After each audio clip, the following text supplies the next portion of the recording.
เปิดกล่องประชุมครบคณะครั้งที่10คณะบริหารงานศูนย์กลางภาคสมัยที่11วันที่19พฤษภาคม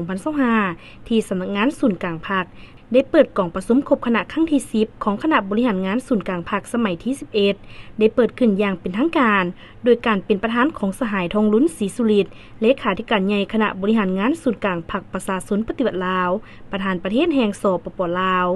กองประชุมได้ดำเนินไปด้วยบรรยากาศที่พรรคเฮาก่อจัดตั้งเฉลิมฉลองวันสั่งตั้งพรรคครบรอบ70ปีอย่างเป็นขบวนฟุดฟื้นพร้อมกันนั้นทั่วพรรคทั่วรัฐทั่วกำลังประกอบอาวุธและทั่วป่วงชนพร้อมสุ่มใส่จัดตั้งปฏิบัติมติของประชุมใหญ่ครั้งที่11ของพรรคแผนพัฒนาเศรษฐกิจสังคมของรัฐในระยะท้ายสมัย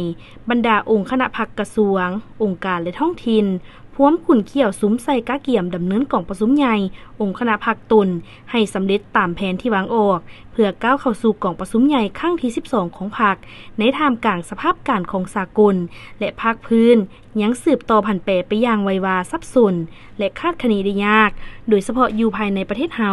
ถึงว่าสภาพความยุ่งยากทางด้านเศรษฐกิจการเงินค่อยผ่อนคลายลงและมีท่วงทาขยายตัวดีขึ้นแต่ก็ยังสืบต่อประเสริญหนักกับความยุ่งยากและสิ่งท้าทายหลายประการที่ต้องได้เอาใจใส่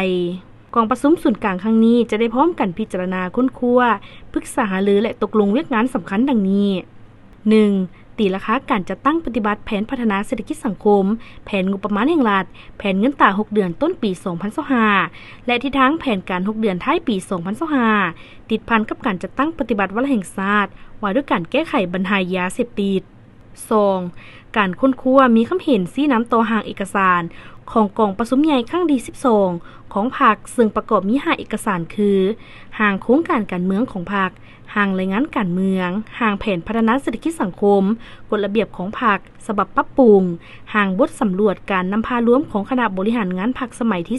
11 3. ตีราคาเกี่ยวกับผลดำเนินกล่องประชุมใหญ่องค์คณะพรรคเมืองนครและฮักฐานพรรคอ้อมข้างแขวงนครหลวงและฮักฐานพรรคอ้อมข้างกระทรวงองค์การปรึกษาหารือและให้ดีซี่น้ำการดำเนินกล่องประชุมใหญ่ขององค์คณะพรรคแขวงนครหลวงเวียงจันทน์ในโอกาสดังกล่าวสหายทองลุ้นศรีสุริตได้มีคำเห็นโดยเน้นหนักให้บรรดาสหายกรรมการศูนย์กลางพรรคจงยกสูงความรับผิดชอบการเมืองของตนสุมสติปัญญาเข้าใส่ต่อการค้นคว้าเอกสารต่างๆให้ละเอียดถี่ถ้วนมีการสังเกตตีราคา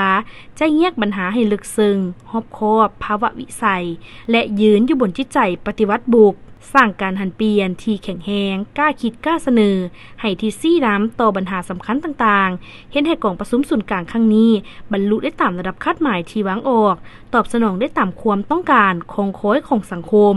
สร้างความศรัทธาเชื่อมั่นและการสนับสนุนอย่างแข็งแรงของประชาชนต่อบทบาทการนำพาของพรรคเฮากองประชุมครั้งนี้แม้จะดำเนินไปฮอดวันที่23พฤษภาคม2025